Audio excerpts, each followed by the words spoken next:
Hello everyone, and welcome to a special episode of Crafty Beer Reviews. Today I will be taking a look back at 2013 as a whole and letting you guys know what were my top 10 favorite beers that I have reviewed this year. Now, to qualify for the list, it has to be a beer that I reviewed for the first time in 2013.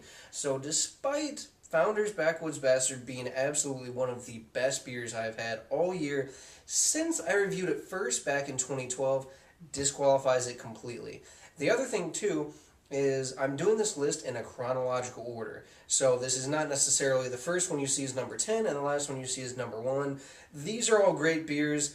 You don't need to worry about that. They're really awesome stuff, and I'm excited to share with you my choices. 2013 has been an awesome year. I've gotten to try so many good things, and a big part of why it was awesome is all of you watching right now. So I want to give a big shout out to the BeerTube community in general. You guys are great. I also want to give a shout out to all of my subscribers. I love that you guys are so supportive. It just makes it so much fun to do, and interacting with everyone is great as well. So thank you guys.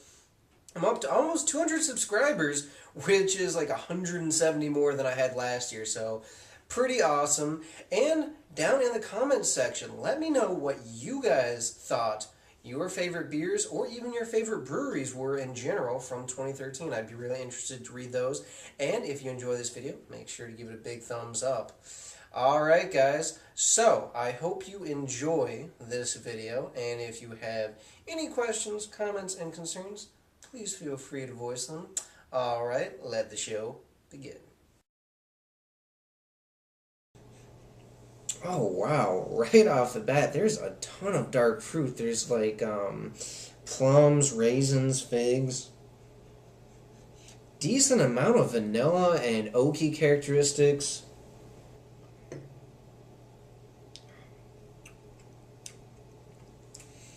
Holy shit. That is complex. I'll tell you what, right off the bat, there is a ton of really dark roasted coffee, a lot of dark chocolate. Right after that, decent amount of vanilla, a lot of like oaky tannins, really nice notes in there. And then that goes into some really dark fruit notes. Wow. They packed the hops in this one. Tons of sweet tropical fruit notes like mango, papaya, apricot, some grapefruit in there. Definitely some sweeter orange. Just a touch of honey sweetness in there. Oh, wow. Wow. Damn. There's a ton of hops in this one. There's a lot of that mango, papaya, apricot, grapefruit kind of hop note in there. Ton of sweeter orange notes. Decent amount of pine. And that kind of turns into more of like a very slight biscuity malt note near the back end with a little bit of honey sweetness as well. Wow. Right off the bat, I get a ton of chocolate, coffee, a good amount of vanilla, actually. Usually when they add vanilla in beer, I think it's a little bit more subtle, usually. Yeah, it's not very subdued in this beer. It's real up front. Yeah, a lot of dark roasted malt, too. Yeah. Wow. Damn. Right off the bat, you get hit with a ton of coffee. And then right after that, there's a ton of like a dark roasted, almost slightly burnt note. Yeah. There's a lot of like a bittersweet dark chocolate to me. There is, and I get a little bit of caramel.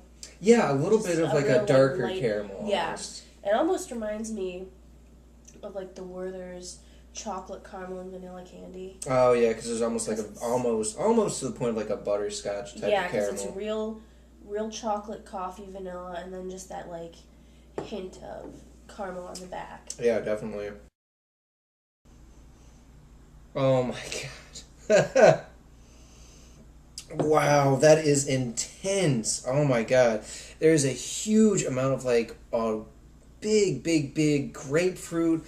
There's a ton of some nice sweeter tropical notes, like a very slight hint of mango, a little bit of apricot. Wow, I get a huge amount of orange peel, like a nice orange rind, like fresh squeezed orange. This is amazing.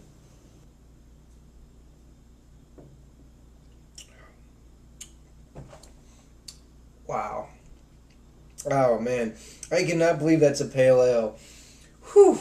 Right away, you get a huge amount of orange. There's a ton of citrus in here. There's a decent amount of grapefruit. There's a little bit of pininess. There's a decent amount of sweeter tropical fruits.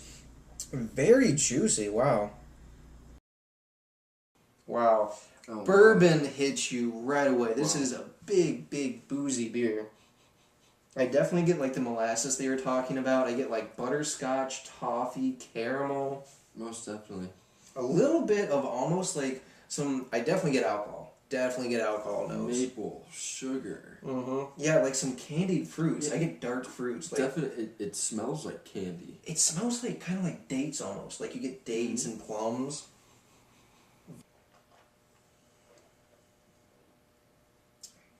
Whoa. Oh my. Wow. You thought it smelled complex? I think it tastes even more complex. That is amazing. Definitely, you can taste the alcohol. It's not overpowering though. I get a lot of dark fruit again. You can feel it more than you can taste it. Yeah, there's a definite burn as it goes down. But it's not a 15.5 burn. It's more of a 12 burn. Yeah, and I mean, it having a year on it, obviously that's going to help the drinkability, but I get a ton of bourbon still, like some really nice butterscotch, toffee. I taste plums. Yeah, big, big plums. Like, I almost get like that candied sugar type of taste too. Like, it's sweet, and I think that sweetness kind of sticks around on the back end a lot. Like, it kind of lingers a bit, Like, I get some grapefruit, some pine, like some orange peel. Definitely.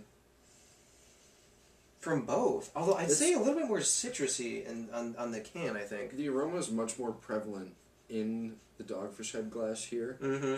However, it's more... It's the same type of aroma, It's though. more potent, I think, in here from the can. Yeah, it's more like concentrated. a concentrated hop blast. Absolutely.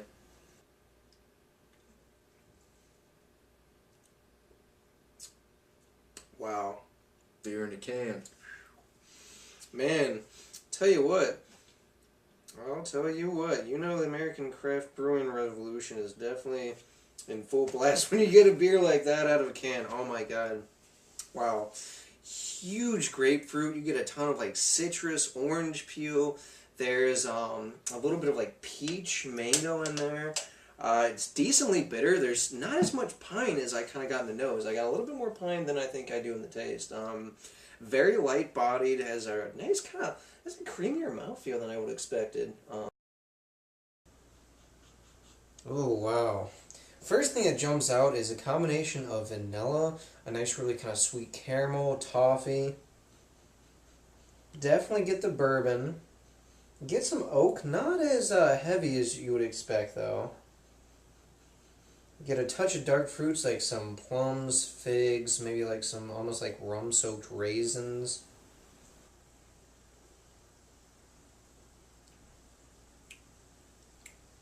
Oh, wow. Damn. Wow. On the side of the label, they actually say they made this beer specifically for aging in bourbon barrels, and wow, I can see what they mean. Right away, you get a nice combo of vanilla, big vanilla, almost like to the point of like a coconut type of sweetness. There's caramel, there's toffee, there's butterscotch, there's the bourbon in there. The oak is kind of around mid-palate. It's not overpowering though. You definitely don't get it as much as you do get in certain beers, even though it is there to a certain extent. But wow, this is really tasty. Oh, wow. That is intense smelling. So the first thing I'm picking up is vanilla. There's cinnamon, clove, nutmeg, allspice. Oh, wow. There's like toffee, there's caramel. There's that brandy type of sweetness. There's a touch of oak. It's very mild, though.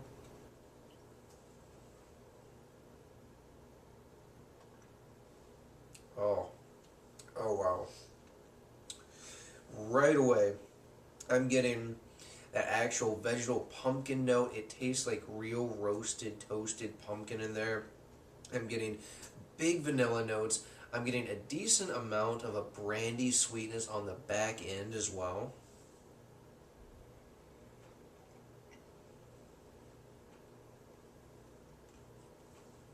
There's toffee, there's caramel. It's almost like a brown sugar or molasses in there. Definitely getting the clove, the nutmeg, the ginger, the allspice. There's kind of that buttery sensation from like a graham cracker crust. This is, wow, this is incredible, guys. I am really digging this one. Oh, wow. Oh my god, the first thing I get is just a huge punch of fruitiness. I get big dark fruits like plums, dates, figs, raisins. I'm getting some cherry notes, some bright red fruit in there.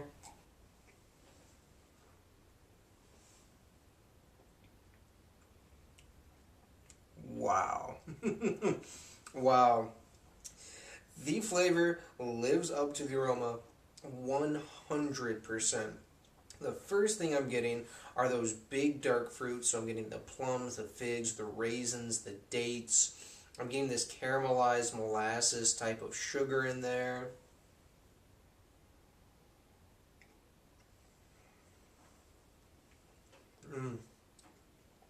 Definitely getting the cherry note. It's actually a big bright cherry note right in the center there. I'm getting a little bit of a toasty bread, kind of a slight nuttiness in there as well. Definitely getting the toffee and the caramel. There's a decent amount of that coconut. There's the big vanilla. There's a little bit of bitterness that kind of helps it dry out in the back end, but definitely on the sweeter side. Oh wow. First thing I get is this big roasty malt. I get a decent amount of this milk chocolate in there as well. I'm actually still getting some hoppiness. Now it definitely smells kind of faded. It smells kind of like that older hop notes that you get, but I'm definitely getting some grapefruit, a little bit of orange in there.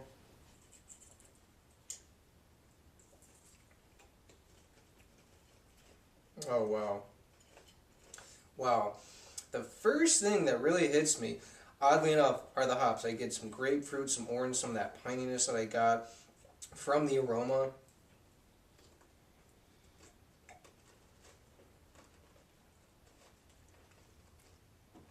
Definitely getting some of that milk chocolate sweetness in there too. And just a really creamy, rich mouthfeel, like super, super coating. It's got a nice medium body, not quite full. It's just a slight step away from full, but a very kind of big, medium mouthfeel to it. Alright guys, that does for this beer review. And please make sure to subscribe to my channel, give me a like, give me a few comments, let me know what you think of this beer. If you have any bottles left, let me know what you plan on doing with those, and I hope whatever you're doing involves good craft beer. See ya.